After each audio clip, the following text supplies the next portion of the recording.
Danny here with Question Pro. Today we are doing our MRX Unplugged episode 6. What is it called? Qualitative versus quantitative. That's going to be a mouthful every single time. Qualitative versus quantitative when it comes to market research. Today we have Dan and Crystal. Please introduce yourselves. Go ahead, Crystal. Oh, usually you go first. Hey,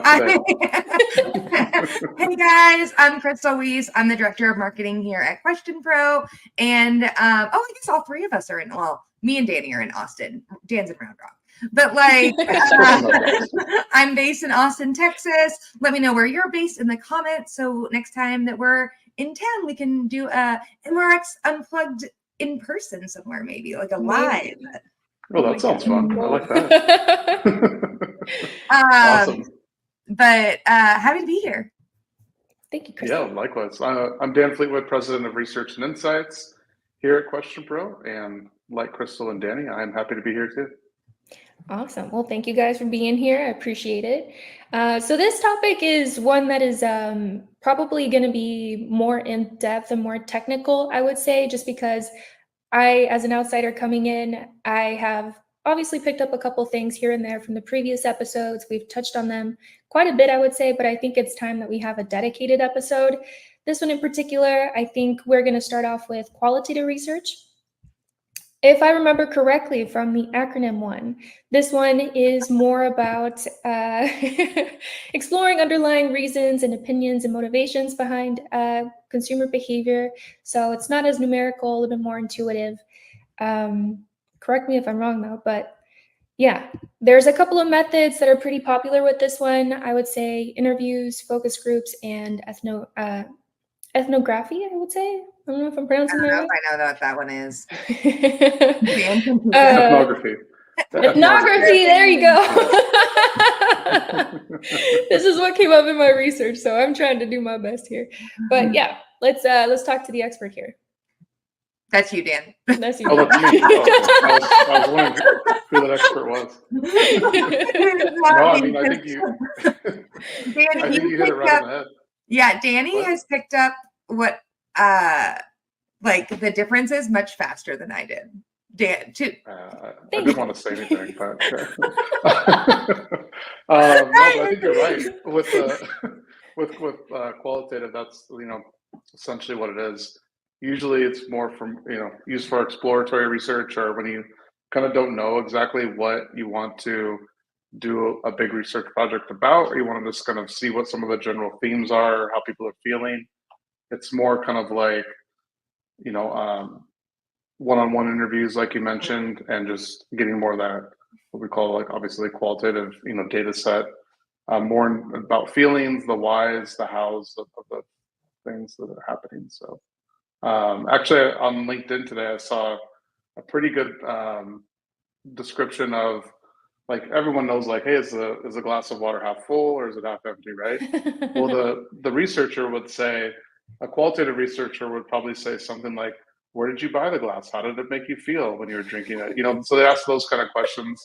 And then the quantitative researcher would say, on a scale of 1 to 5, how empty is the glass? So they get more of the numerical, kind of description about it. So yeah, kind of interesting, but I think when you said qualitative, those are all the things that you want to think about in that realm. Okay.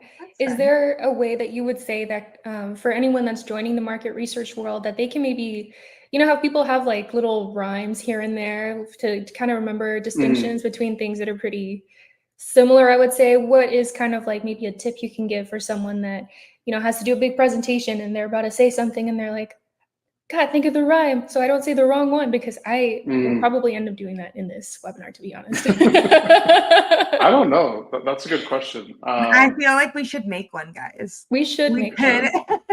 We'll spread it around. Right? Yeah, I mean, quant, I don't know, maybe it's probably so ingrained to me now, but quant always sounds like numerical to me, like kind of a little bit more, and then qual seems more open-ended, but I don't know. We have to think about a little rhyme or something. I know. Dan, we can test it out at X Day on stage. We'll do it. Hey, the person that can give the best rhyme or way to remember qual versus quant, get a prize or something. There you I go. love that. We're going to be trendsetters.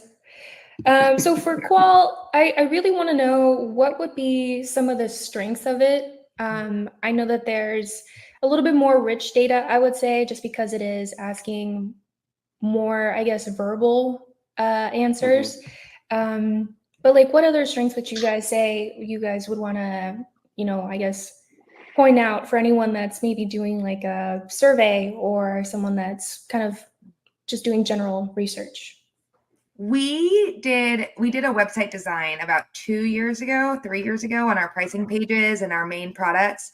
And me, Eric, our website designer, we probably each interviewed like 5 people. So 15 people total, not a huge subset, but we definitely targeted down to like product managers, and we found very specific and almost even outside the industry people who could come in and review our website.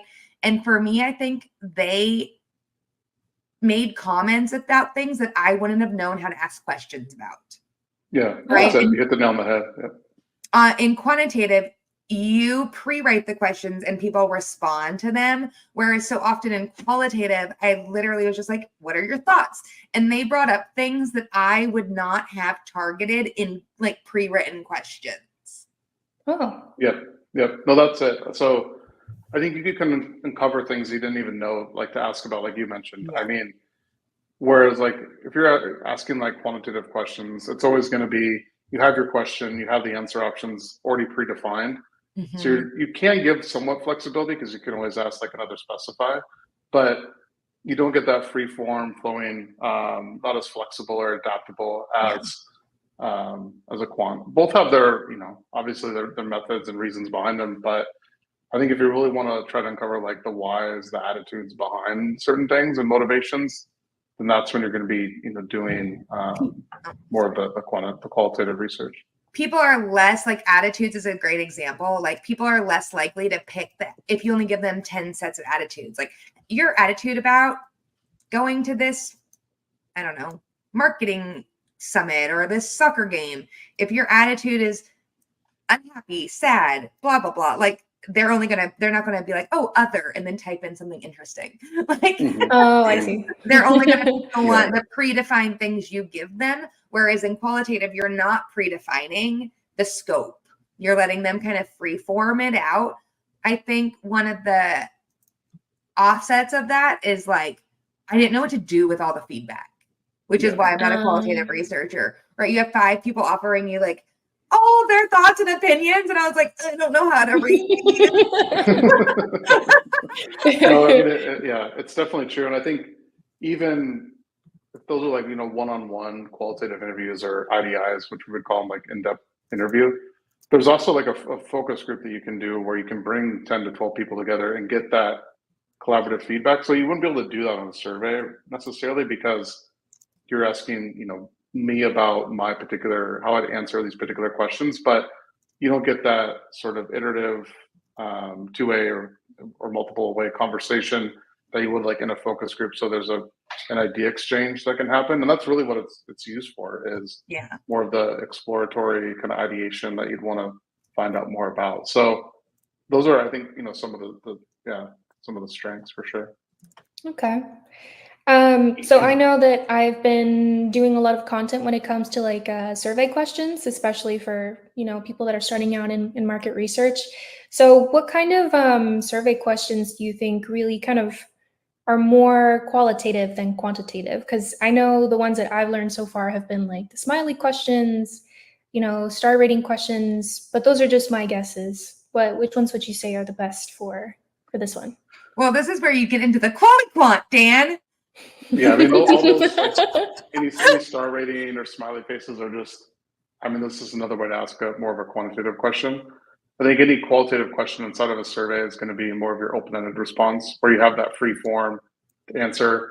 You can also use, Question Pro has a live cast feature where you can record like a selfie video, and then that gets captured, and on the back end, there's a transcription, summary, and some AI analysis that can go into it. So that'd be one way. Cricket with a sad face, but you're saying positive words, it will get you. It'll say like, because I A/B tested it, and I tried to be like, this product sucks, Even though That they were like, smile, that even smile though I gave it was away. smiling, the words was like, "This is a detractor," and I was like, "Ha ha." So yeah, those are those are some of the, I would say, the more Man, life qualitative passes great. inside of a survey. Okay. That reminds me, like back in the day, I guess people were kind of doing that already on YouTube. They like many years ago. Now I'm also calling out my age, but many years ago when YouTube was brand new, they offered this feature where people can actually respond to videos. So if someone posted it, you could see like a thread of people just responding to that one. One of the big names that come to mind is Philip DeFranco. He would do his shows and ask for people's opinion, and then just kind of, it would be a discussion, obviously more than like a product review, but it's really cool to see that like some things kind of translate just not only in market research and, you know, surveys and all that good stuff, but like in features that people that were using ages ago. So Yep. that's pretty And cool. that's why I think people have become more comfortable doing, and this is something Dan and I have discussed, like become more comfortable doing qualitative using survey tools. Because before, right, Dan, like qualitative research was very much like a methodology done in person. You didn't do a lot of online Zoom interviews or stuff like that. But now, because of the way technology has progressed, people are more comfortable putting qualitative tools inside of their quantitative platforms. Yeah, or even utilizing online qual tools, right? I mean, before it was all like in-person focus groups. It was in-person IDIs. Maybe you do some telephone interviews, but even all of those are pretty expensive, right? Because especially if you have to recruit people to a facility, and those are in person, you're going to be paying them, 100, $200 for an hour or two of their time, and there's the recruiting costs on top of that, plus the rental of facility. So you're talking, big dollars, especially if you do it in multiple markets, which they would do. Like they would hit up, LA, New York, and try to get all over the country to get these variety of feedback. So in a traditional focus group, it definitely is expensive, but with the advent of online qualitative tools, it does really help reduce the costs, and it lends itself to more of the qual and quant, married approach, I guess you could say, that that lends itself. But even the adoption of qualitative tools, it took a little bit of time, I want to say, but I really think COVID also helped advance that, because you couldn't do in-person focus groups. Like, well, you could, but it wouldn't have been a smart idea. They were just shut down. Like I remember talking to large insurance companies that have these big UI, UX. Sorry, another acronym there for you. They have these labs where people would come in and do these interviews. But they shut them down, for 2 years. They were like, nope, we're not doing this. So they had to use more of these online tools. Like Question Pro has a dig site platform that's a online qualitative tool that has different tasks, different exercises that you can take someone through that are more qualitative in nature, and then you get the quick feedback on the end, because everything is already all digitized. I'll say it's already online, so you can export those reports, view them, and so forth. So a number of advantages, and also some limitations of I would say in person, or even qualitative in general. There's some other limitations that I'm sure we can talk about. Okay. I mean, I guess that kind of segues into what I was thinking was, if back then YouTube was using these kinds of video responses, I feel like nowadays with social media being such a huge presence, do you think maybe that could have its own play into qualitative research? Just because there's a lot of people that post just on their own behalf, like reviews of products and stuff, and use hashtags. And obviously there's different ways to find content. Do you think that maybe might be the future of just doing sampling on just people that are just naturally more happy with the product, that they're willing to do these reviews for free, I guess? That'd be wild. I don't know how they get some of them into. That's like an interesting thought that I've never asked a qualitative researcher. Is like, do they go out to the internet? Like, I don't know, like Nike shoes. Everybody does unboxings, right? You have tons of influencers who are giving feedback about Nike shoes. Do they get recruited to communities, Dan? Do you know? Sometimes I do. There are at least like influencer communities that people can do.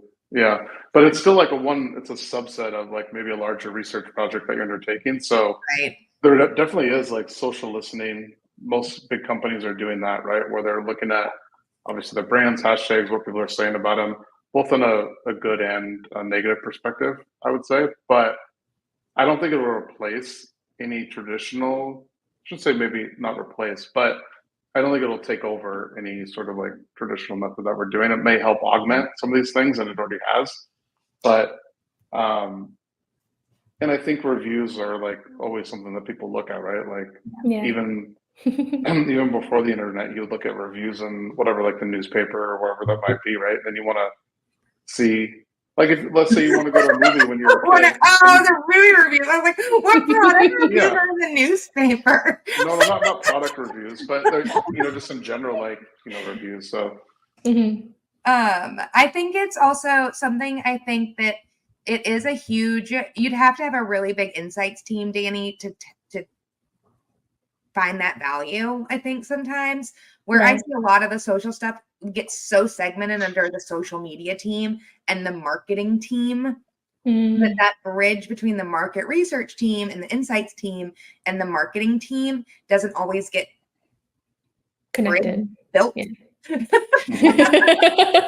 But to your point, if you're, let's say you're on a team that's in charge of packaging at a CPG company, and you see all these maybe videos of a new unboxing for a particular product, right? You would probably look at those and say, oh, is it good or bad, and what does it lend itself to? I mean, why wouldn't you? That's like, quote unquote, like free information that you can glean from it. But I think you would also probably want to take it a step further and then talk to those people. Maybe you would recruit them in for a particular study around package design, products, and so forth. So maybe you would use it as sort of like real feedback, but you're also, before the unboxing, they've done a ton of research around like the product, Color, what color, all that stuff. I mean, it's an experience, right? And I think if you think about a company like Apple or whoever, that I would say Apple, honestly, like if you unbox something from Apple, there's like an experience to it, right? I'm sure other companies, yeah, and they're very aware of that, right? It helps add to all of that. So they're definitely aware and looking at all these different social channels, and any information you can get is powerful. Yeah. Very cool. It's like not wasted. This is a very valuable discussion about qualitative, but we do. I was like, man, we just spent 20 minutes talking about qualitative. Well, maybe we should talk about quantitative. Maybe that's one of the limitations. It can be time consuming. And time consuming. There you go. It can be time consuming. Yes. Okay. Well, I mean, we should move on to quantitative, I guess, here then. So quantitative, as we've already kind of talked about, is more data identifying. It's uncovering patterns through statistical analysis. It's all about the numbers, measuring how much, how often, and how many. So for this one, the methods are usually like surveys, experiments, and then secondary data analysis. Secondary data analysis was one that I found interesting when I was kind of looking up this stuff. But I mean, let's talk about the other ones before we get into more advanced ones. Dan, you want to talk about surveys? Yeah, I might know a thing or two about surveys. I also, Dan, what was it? A few webinars or a few ago, Dan said he hadn't run a survey in a while. Dan and I fielded one this week, so you can cross that off your list. I know. I haven't done. It was like the research angle was. I haven't done that like a full-on research project in a while, just because it doesn't lend itself that much anymore. But every once in a while, I can do that, and it's fun to do it again. And I think, and kind of get your brain thinking in another way. But yeah, no, surveys is I think one of the most common quantitative approaches. Obviously, we run surveys all day at Question Pro with different question types, different methodologies that you can do. And usually the big difference is there's closed-ended questions, meaning like what we're talking about a little bit ago, with you have the answer, you have the question, you have the predetermined answer options that you're selecting from. I think most people have probably taken a survey. Actually, this is a total tangent. Bear with me here. I wonder what percentage of the population has taken a survey. Yeah, but how would you survey them? I don't know. What if they have I guess Um, we could do some qualitative research and But then then- give some. Yeah. Wouldn't that disqualify them? It's like a paradox. See, I know. This is what I'm trying to think about. This is a but tangent. I bet you if you used a wider range for surveys, right? If you said a kiosk, a form, or a what's Poll, another, like right? a quiz, Yeah. poll, Or like, yeah. I bet you there is I don't know of anyone who wouldn't have taken one, right? Like, Especially with I don't social know. media too. Like even if Yeah. you've done the ones on like your Instagram stories, like what should I eat today? Should I eat this or this? And then people vote on it. That's a survey. Yeah. That's true. that is correct. We should make Dan do Yeah. that. We could have his life controlled by surveys one day. Think of the What should I content. do? My next move. It's like the choose your own adventure books, you know? All Um, right. Anyway, so back on task here. So surveys. we wouldn't be MRX Unplugged if we didn't have a slightly unhinged moment. We were really good for those first 18 minutes, guys. Oh goodness. So you're Okay, looking back on to, so it's the closed-ended questions and it's Mhm. large numbers of responses, so you can get that reliable data that you need. So that's largely what it is. And then of course, if you get in more like the academic or true like researcher where they're doing these more experimental studies or trying to prove something, they have the hypothesis, they have the tests and all that. Like that truly is more of like the quantitative research, especially in the academic or more of that like experimental realm. Mhm. Are these used in like clinical trials? Is that really what they're meant for more? Okay. Mm-hmm. I wanted to And see even, how they're connected. the clinical trials or on academic, of course, they do a lot as well. And then also, the drug companies that are trying to, kind of prove these with the clinical trials and other methods. And then all of those typically are quantitative because they need to be able to have the numbers and back up their claims. And then also it needs to be defendable too, right? Mhm. And that's how you get that's what the larger audience size lends itself to. Okay. And then also what Dan was talking about earlier when he used the acronym CPG, which is consumer. Oh yeah, shoot. Yeah. I just Googled it real fast so I knew exactly what it was. Consumer product goods, right? Mm-hmm. Thanks. And when they're, picking out the new Consumer packaged goods. Packaged goods, my bad. Consumer packaged goods. Everything from picking the new Pop-Tart flavors to designing the package for batteries to designing how stores are laid out. That's a really interesting one, is the people who do surveys after they do user testing. Mm-hmm.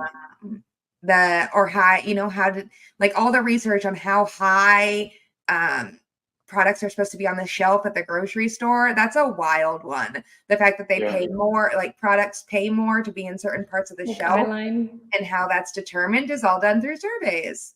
Yeah. What goes on end caps, the design. Yeah. So next time you walk into a grocery store, just remember it's all been surveyed multiple times. Nothing is there by chance. It's all for a reason. That is, unless you're the people. I remember at Starbucks always used to send us the like schematics, and they would put all this time and effort into it, and then every store layout slightly different. So you'd be like, "This is dumb." Like you're like, "I'm really sorry." That one guy at corporate who's never worked in a Starbucks in his life did all this research, thinking this was the place for it to go, and you'd be the barista, and you're like, "This is wrong." Right. Don't they have to work in the store like a certain but they only have to work in the Seattle store. Like they have a store on campus at the Seattle Starbucks, and they only have to work at that store. I could go on a long rant. All right, we should probably move on. Well, I mean, I guess we pointed out some of the strengths of it, right? So, reliability, something that you had mentioned. Yeah. I guess there's also I'm sure there's formulas for this kind of stuff that have probably been perpetuated just from previous examples. And obviously, as you do research, it stacks and stacks. So statistical methods, and then like you had mentioned as well, just large sample sizes. But are there any other fun strengths, I guess, to it rather than, qualitative research? I think the speed, the speed insights, you can get the data quickly and you can see how it's coming in, right? So even if you're at like 200-300 responses, sorry, 200-300 like interviews or surveys collected from people, all these different acronyms or not acronyms, but phrases.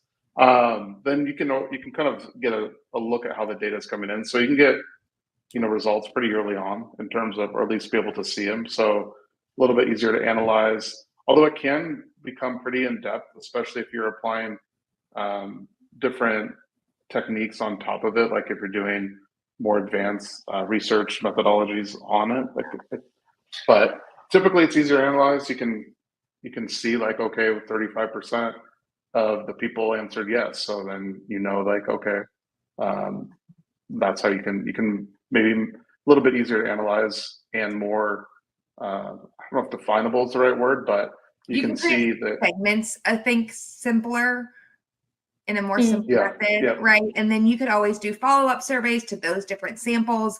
I think the most interesting about quantitative is just the mass amount of people you can reach. Dan talks about like 500. I always try to I'm like, we need 1,000 respondents. And they're like, we don't need that many. I'm like, but you could. You could. It sounds cool, but you don't need right? Like, and so I think it's just like that, the amount of people you can reach. And you can ask people anything. We hold so much power. I think if you guys if you're watching this and you have not used your survey platform, if you work at a survey company for some shenanigans, like have more fun at your job. Like I love using instant answers or a survey platform to survey like, is a hot dog a taco? Like, do you put your milk in your cereal bowl before you put cereal in? I think it is like quantitative research and surveys can be so fun. And sometimes I think the industry has made them boring because they put too many barriers around what is real research. But that is I think they've also made them too long. Like that's another problem too, is no one wants to answer like a 20-30 minute survey. I don't feel like it's got to be shorter. And no one wants like a matrix type question, which is, usually at the top you have like let's say, I'll simplify it, like a 1 to 5 scale. You have a bunch of things you need to rate. No one wants to like sit through 20 different things and rate all those. So oh my goodness. I think it's like they take one question and they take 20 questions and make it one rating question, thinking it's efficient with survey fatigue. And you're like, we are not tricked. We know. Yeah. I would be so overwhelmed saying all of that at once. Yeah, I am still fatigued. But I think we do have some. Yeah, go ahead. I think quantitative is more everyone. It's accessible for more users too. Not everyone's going to be a qualitative researcher, right? It takes it takes skills. It takes wanting to interact with people at that kind of scale. Yeah, I mean, you got to be able to be conversational with people and talk to them and have that appeal. But I think, one of the things, if you've never run a survey before, tools like Question Pro have an AI survey builder in there, so you can type in, "Hey, I want to run a survey about whatever, like fan experience at a basketball game," and then it'll come up with the questions for you, at least to give you a start, and then you can always tweak them. So, and what you mentioned, Crystal, like make it more approachable. That's one way that we're trying to do it with, making it easier to just type in what you want, and then boom, it comes out, and you have a full survey ready to go. So also, you know what it did the other day? I didn't even know it did this. I started typing a question, and it finished the question for me, and then it populated the answers. I didn't even know it did that. That's really cool. Cool. I know it is. But see, all these things like help save time, right? Like So that's a big thing too. Amazing. Well, I think we should wrap it up, and I guess we're maybe just over here just kind of way. What other cool stuff though can we talk about? I mean, yeah, true. Maybe we should put it in like a nicely wrapped bow. Like, so just to kind of summarize, what would you say is the right approach for qualitative and then quantitative, and then we can go from there. Like, what is the The right right- approach, or are we choosing the right approach? I guess like what would be the right approach for like the questions you want answered? I mean, when you're looking for the attitudes and the like, what did Dan, you had like a list of series. You definitely had this memorized. Attitudes, feelings, and something else. Yeah, you're there. That's when you use qualitative. Man, I wasn't listening. No, I mean, I think it depends, right? That's like the Yeah. biggest thing. It depends on what you're looking to do.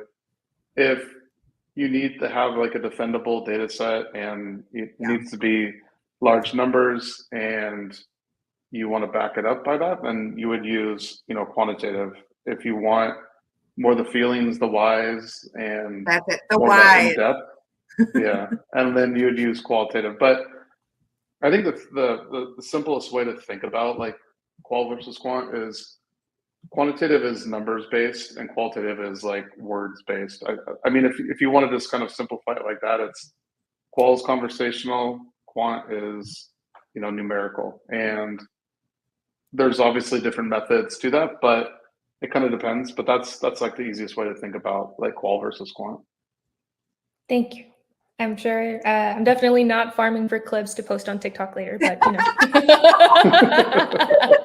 man, we just fell into her trap.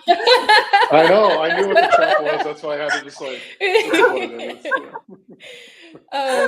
Okay. So. Oh man, I didn't even think about that. I didn't even realize it was a trap. This is where the Twitch streamer host thing definitely comes in handy. But anyway, I want to talk about X Day before we end the webinar. I'm very excited for it. It's going to be my first one. Woo, party. So it's going to be on October 3rd at the Thompson Hotel here in Austin, Texas. I'm very excited for it. I really like planning so many things to try to do to promote it. It's going to be silly, goofy, fun. It's for market researchers. And if you guys would like to get 100% off your registration, just use MRX Unplugged. I really hope that you guys join us there. If you guys would want to register for my webinar, I would appreciate it too. You can see me, Danny, and Dan unhinged in real life. Me and Dan MC X Day, which is just my trying to heckle Dan on stage in front of 300 people. Oh, I love it. It's the best thing. It's so fun. Yay! Okay. Alrighty then. So it concludes today's episode. I appreciate you guys joining me. If you guys want to join us for the next one, that one is going to be question types and when to use them on August 28th. I'm excited for that one. It's a little bit simpler. So yeah. No, not unless you get advanced question types. Yes. Mhm. It is Start not. with the basics. Because then you get yelled at in your first week of work for using multiple choice questions and are told multiple choice questions are for noobs, which is exactly what my Dan said to me. Crystal. Well, you've grown so much since then. So, Multiple choice questions are for noobs. Well, we'll save those debates for that episode. But thank you guys so much again for coming on the show with me. I appreciate your guys' insights, and we'll see you guys in the next one. All right. All Bye. right. Bye. Thanks, y'all. Bye.